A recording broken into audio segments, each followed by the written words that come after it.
In my heart and mind, I always return to Atlantic Island Park.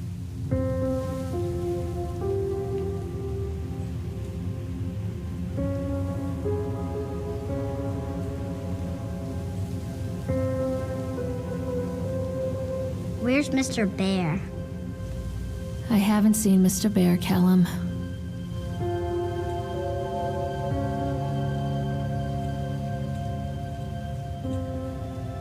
Stay in the car. I'll go and ask information.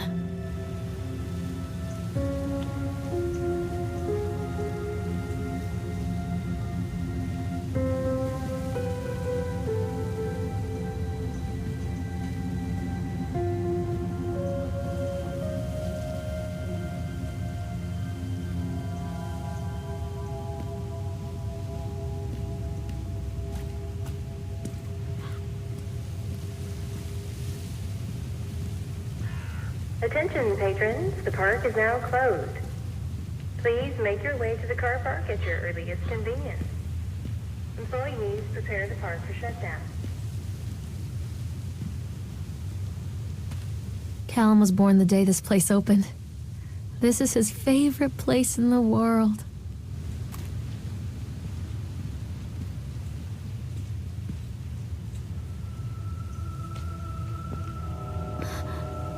What?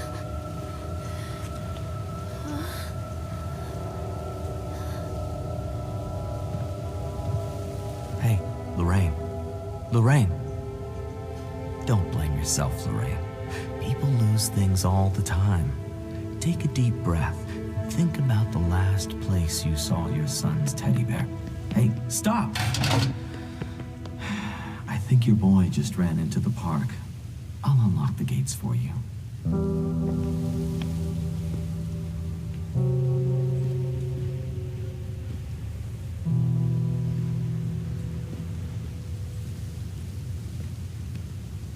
Wait up there for Mommy, Callum. Come on, Mommy!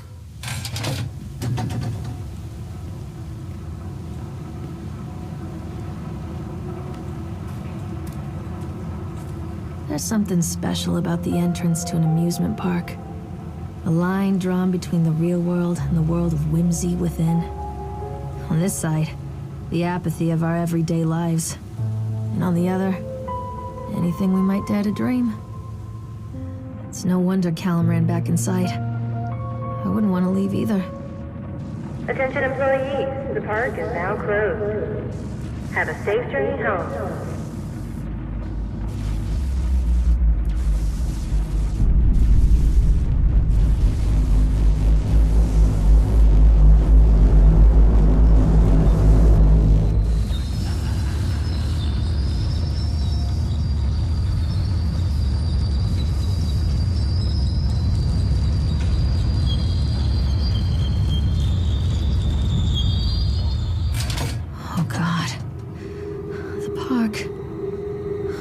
What happened here?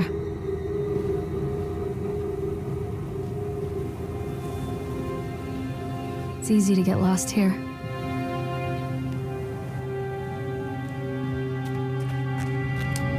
You can't catch me.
I think this belongs to Callum.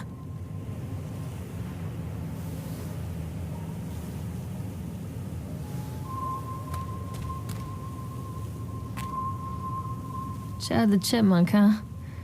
Just a drunk guy in a suit.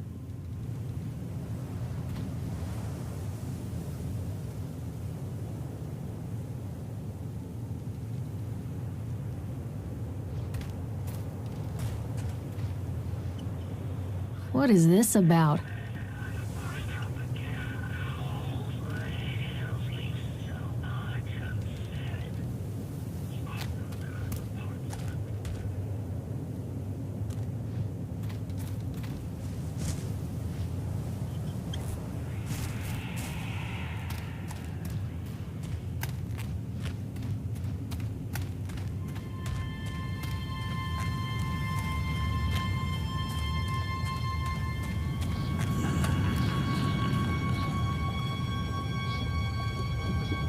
Callum, stay where you are!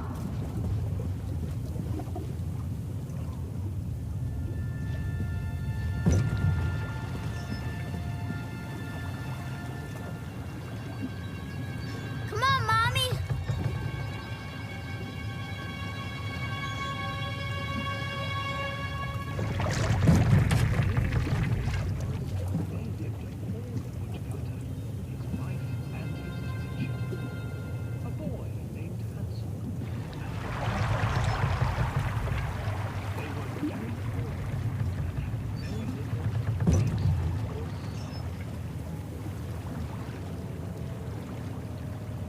Wait, Callum!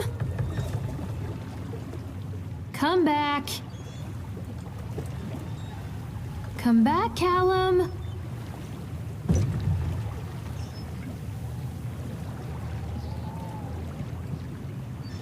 Callum, where did you go? Callum, where did you go?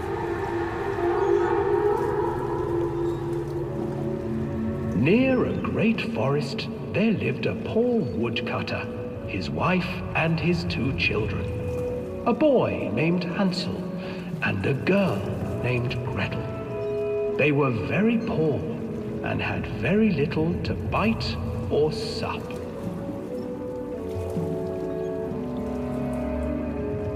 What will become of us? The woodcutter asked his wife one night. I tell you what, husband, we will take the children into the thickest part of the forest tomorrow and abandon them there. No, my wife, I cannot do that, said the man. Then we will all 4 starve, you fool. Hansel and Gretel overheard their parents talking, and Gretel began to weep. Do not fret, Gretel, Hansel said. He crept out of the hut and gathered white stones from the ground to fill his pockets.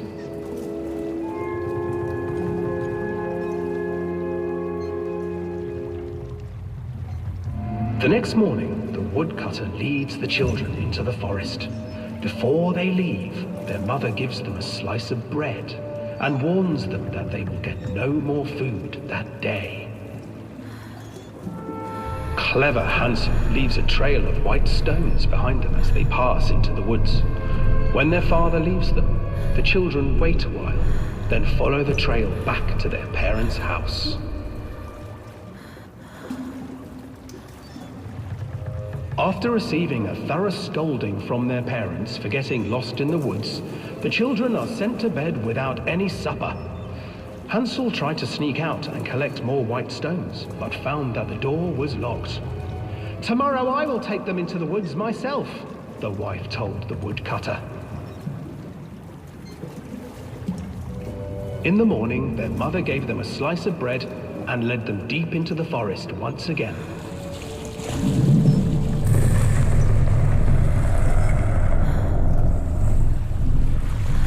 Hansel broke his bread into pieces and left a trail of breadcrumbs to lead them safely home. But hungry-eyed birds snatched up the breadcrumbs and his trail was destroyed. Abandoned by their parents and unable to find the trail home, the children wandered in the forest for 3 days.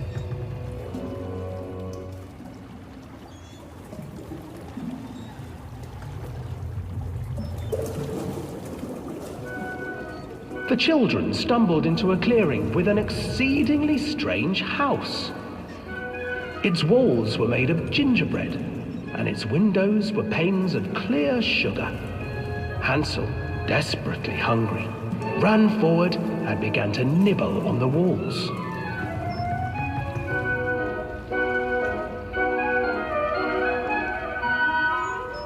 Nibble, nibble, little mouse, at my house. An old woman emerged from the house, sniffing the air and peering around with cloudy eyes. Oh, you dear children, who brought you here? Just come in and stay with me. No harm will come to you. But Hansel and Gretel stayed back, for the old woman reminded them of their cruel mother. Come, children, don't be afraid. I have something for you. The old woman offered them 2 enormous lollipops. The children took them and began to eat. You see, nothing to fear here. Come inside, the old woman urged, and the children, still licking their sweets, followed.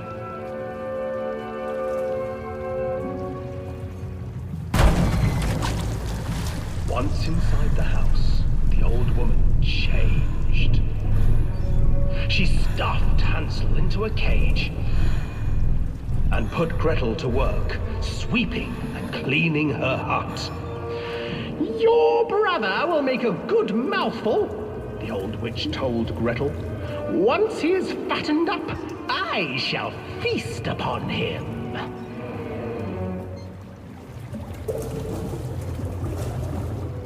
Time passed, and poor Hansel refused to eat, fearing the day that the witch would eat him. The witch, for her part, grew impatient. Today I will cook and eat your brother, Gretel. Climb inside and light the oven. But Gretel pretended not to understand. I do not know how. Where is the opening?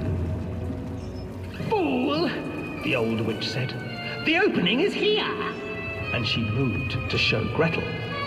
Seizing her courage, brave Gretel gave the witch a shove, and the old crone tumbled forward into the oven.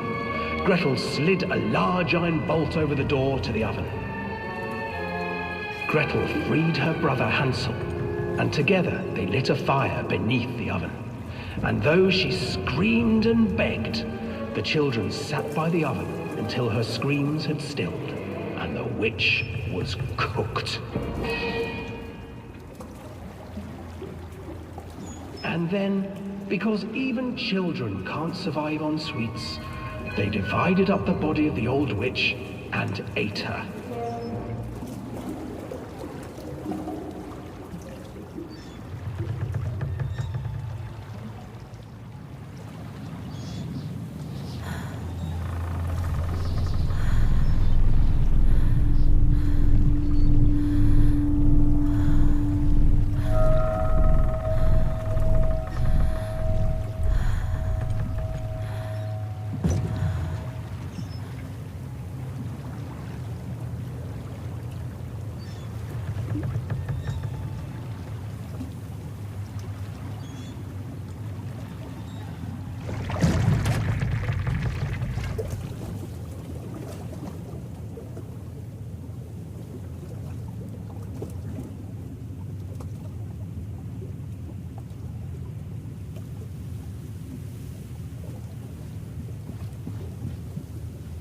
Please, Callum, tell me where you are! Catch me, Mommy. Hello? Hansel and Gretel. I used to read it to Callum when the electricity was shut off. Those poor children. The whole world against them. The forest, the birds, the old witch, even their own parents. I used to imagine that Callum and I were the kids in that story. Not mother and son, but brother and sister, hand in hand against the unkind world. We were always hungry, looking for our own house made of candy, looking for the sweetness that could take the pain away. Hunger leads people to desperate, terrible places where the tree branches reach like claws.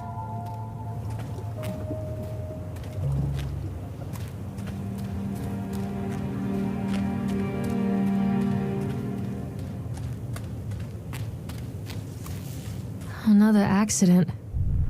This place.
This old thing used to make the blood run to my head.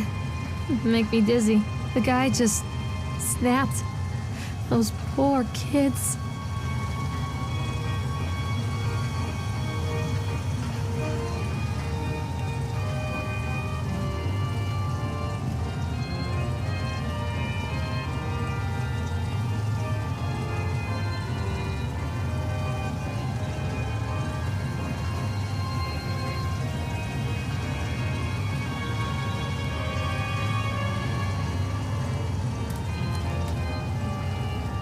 Treachery hides in thoughts. Treachery that lashes like a whip and scars our insides. The first time I saw Callum, my thoughts betrayed me. I looked down at this wrinkled, red, bawling thing and I thought, is that it?